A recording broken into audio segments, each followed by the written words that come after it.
Hola, buenas tardes, ¿cómo andan? Gracias de nuevo por la invitación. Muy bien por acá. Bueno, gracias a vos por, bueno, Bueno, por prenderte. Contanos un poco, bueno, el escenario ahora del comicio. Hemos leído algunos análisis, algunas notas respecto de lo que dicen las encuestas. ¿Qué te resulta ese panorama previo? Contanos un poco ese contexto. bueno, digo, primero voy a tratar de muy brevemente hablar un poquito de cómo se llega, ¿no? Digo, Sí, sabemos que hace ya más de 10 años Nicolás Maduro está en el poder. Digo, después de años en los que el conflicto, tanto institucional como político, económico, ¿no? La migración de millones de venezolanos a países como la Argentina, pero también a otros países de América Latina, de Europa, ¿no? Como es el caso de España o Estados Unidos, en muchos casos también en América del Norte. La crisis política, ¿no? La persecución a opositores, el bloqueo económico, de alguna manera, como estrategia para combatir al régimen de Maduro que se mostró realmente ineficaz, insuficiente, ¿no? Para darle el brazo a torcer a Maduro. La estrategia de la oposición, que hace algunos años, ¿no? Recordemos cuando Juan Guaidó, que en ese momento era el presidente de la Asamblea Nacional de Venezuela, se autoproclama por una movida de la Asamblea como presidente, en una movida que tiene un apoyo inicial, pero que después termina fracasando, ¿no? Por el propio desgaste. ujú, Y bueno, la propia oposición que tiene que, de alguna manera, ensayar alguna salida más a partir del diálogo, el propio Maduro también, ¿no? ujú. Estados Unidos ahí mediando en su momento, se llega a los acuerdos de Barbados en el año 2023, en los cuales se fijan algunas pautas para cierta normalización institucional, para ciertas garantías políticas, a cambio, ¿no? de un relajamiento de las sanciones económicas contra Venezuela y contra los funcionarios del gobierno, Sí, pero que bueno, llegamos en un clima de enrarecimiento, si uno se pone a pensar, porque después de esos acuerdos de Barbados que se firman el año pasado, Maduro, el gobierno de Maduro, ¿no? quiere vetar la candidatura de quien viene perfilando como la figura opositora más importante, que es María Corina Machado, ujú, una figura realmente muy popular, que triunfa ampliamente en las internas de la oposición y Maduro inhabilita como candidata, ¿no? sí. Y bueno, para el gobierno es una forma de violar los acuerdos porque la oposición sigue adelante con las internas, aún con Machado inhabilitada por el gobierno.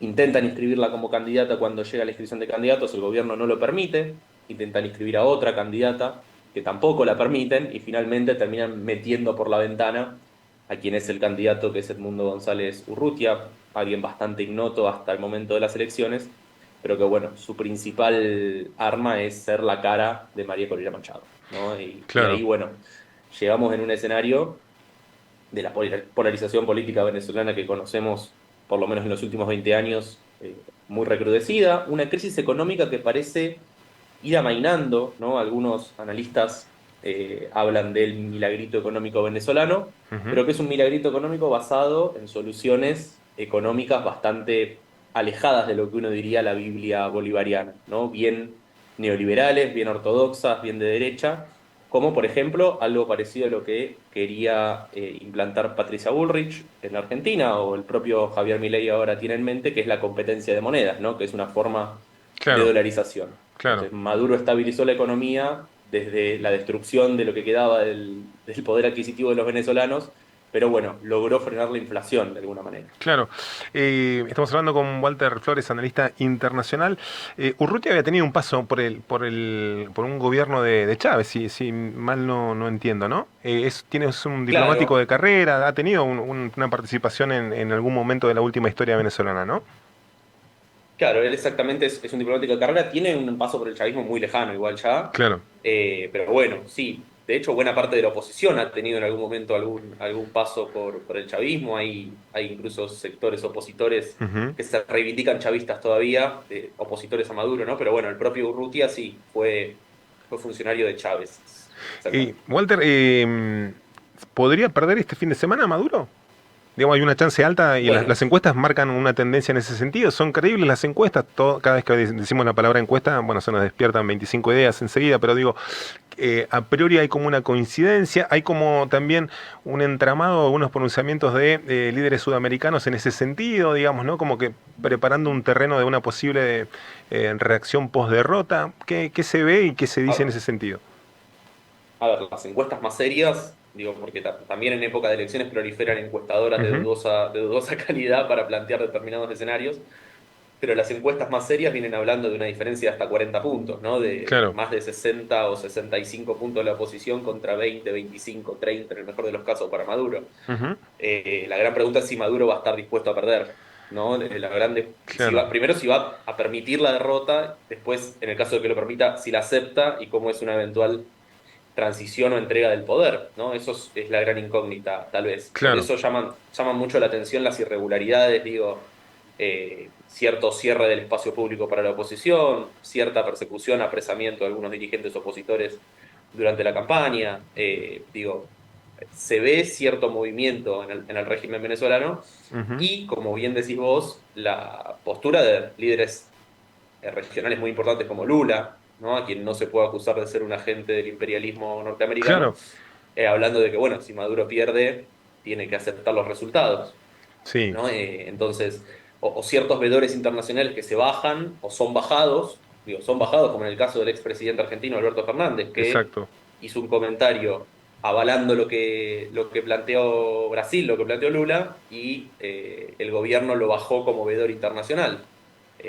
Los propios brasileños se bajaron ellos mismos, ¿no? No van a participar del proceso de veeduría. Entonces, bueno, también hay Ujú. determinadas dudas sobre la transparencia del proceso. Ujú.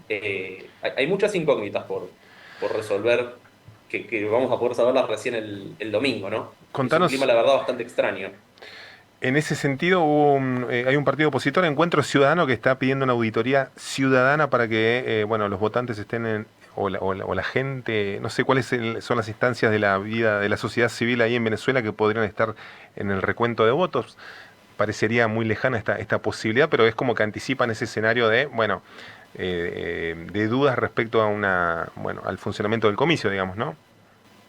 Sí, algo que se planteaba como un desafío era la logística en relación a los testigos, ¿no? Que serían algo como si pensáramos en la Argentina los fiscales, ¿no? En las mesas, Ujú. partiendo de la idea de las mesas. Bueno, Edmundo González esta semana anunció que habían logrado conseguir los 30.000, cubrir las 30.600 mesas con testigos, con vedores, y lo que se pide, ¿no? De este otro partido que vos mencionás, es la idea de la auditoría ciudadana, que no solo en la mesa, sino antes, durante, después, quedarse hasta el final del recuento, Claro. en la calle, en los comandos electorales, de la justicia electoral, digo, que la ciudadanía se comprometa para hacer ese seguimiento y garantizar lo que ellos entienden, no vamos a ver si en las urnas se contrasta, lo que ellos entienden tiene que ser un triunfo o va a ser un triunfo necesario de la oposición. Bueno, dicen, los votos están, lo que corresponde a la ciudadanía es también comprometerse en defender ese resultado, ¿no? Por eso la idea de, bueno, desde el lugar que la ciudadanía pueda,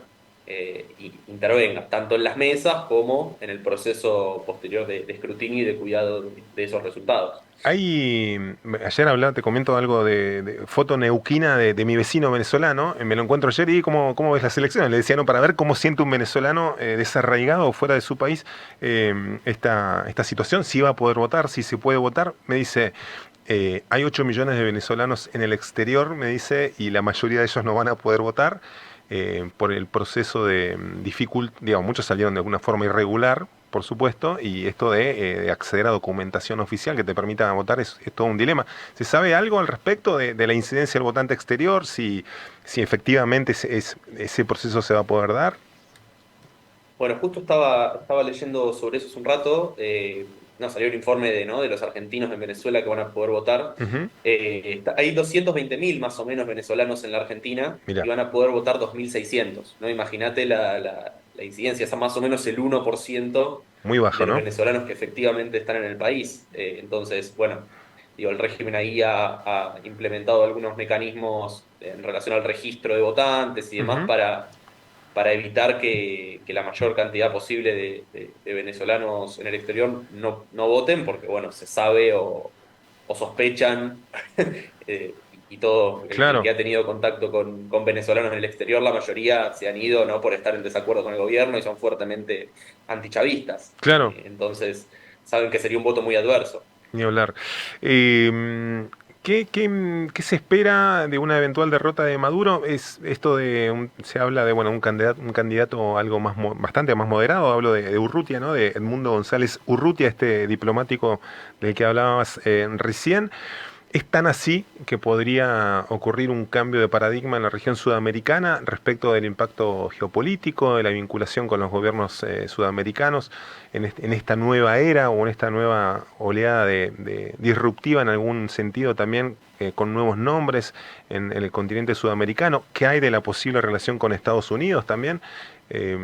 ¿Cómo ves ese contexto?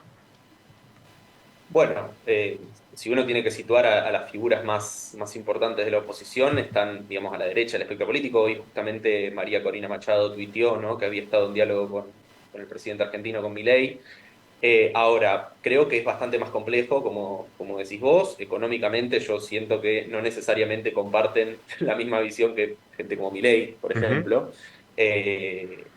Digo, también hay que ver qué país reciben y con qué tipo de programas, ¿no? No es Claro, que Maduro hoy esté aplicando un programa económico de izquierda, ni mucho menos. claro, Entonces hay que ver de qué manera un eventual gobierno de la oposición, digamos, a quién le dan el control de la economía, ¿no? Pareciera que Urrutia es un perfil, como decís vos, bastante más centrista, bastante más moderado. ujú, Pero bueno, a mí lo que me interesa particularmente es, bueno, la oposición hoy está unida fundamentalmente, y hace muchos años, por la oposición al chavismo y a Maduro. claro, Cuando el chavismo y Maduro no estén en el poder, me parece que van a empezar a aflorar los matices, las diferencias y el desafío de la oposición va a ser, de la hoy oposición, va a ser mantenerse unida cuando surjan diferencias importantes en relación a qué proyecto de país y a qué país construir una vez que el chavismo no esté en el poder, ¿no? Me claro, parece que eso es algo para seguir bastante de cerca. Las eventuales fisuras, las eventuales diferencias que surjan en ese posible gobierno opositor, porque están unidos actores muy, muy diferentes, ¿no? ni Desde hablar. la centroizquierda hasta las derechas más conservadoras de Venezuela. Claro. Y bueno, el poder económico y movimientos sociales, ¿no? Es un movimiento tan amplio como heterogéneo, como diverso. Ujú. Y bueno, digo, la relación con el resto del continente, eh, sobre todo con Estados Unidos, que nos atraviesa creo que a todos los países latinoamericanos, también va a estar muy expectante de lo que pase en noviembre en Estados Unidos, que es, ¿no? Claro, Un hervidero, y también con claro. lo que acaba de pasar en el Partido Demócrata, ¿no? Reemplazando a Biden por Kamala Harris como candidata, Ujú. bastante más competitiva de lo que parecía al principio, ¿no? Bastante más voto a voto va a estar esa elección. Mira, Y bueno, claramente no va a ser la misma relación que pueda tener Venezuela con Estados Unidos, con claro, Biden que con Donald Trump. claro. Gane quien gane el domingo.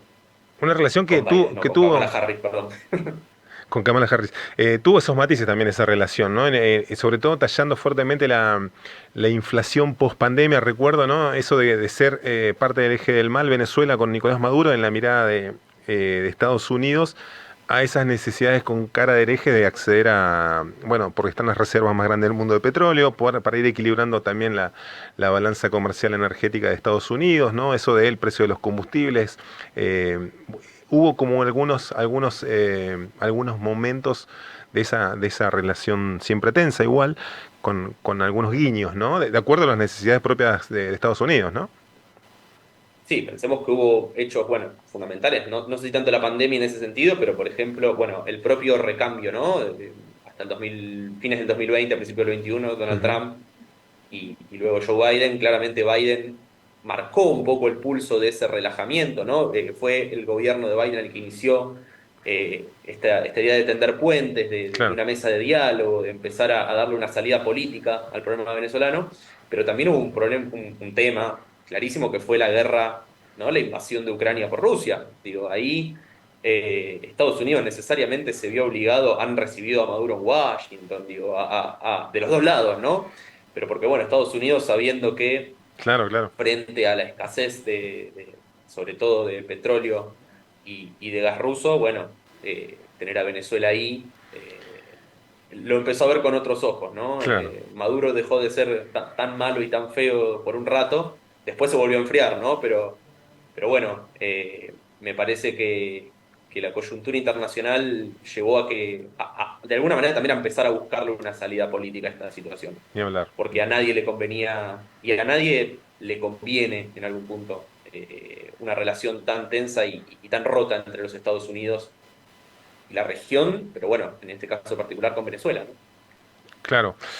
Walter, bueno, un gusto, ¿eh? Muchísimas gracias por estos minutos, por compartir tu mirada también aquí en Mejor de Tarde para entender esas claves del comienzo de este fin de semana y bueno, la geopolítica de la región también con esas aristas tan complejas e interesantes como reseñabas vos también en la entrevista. Muchísimas gracias, ¿eh?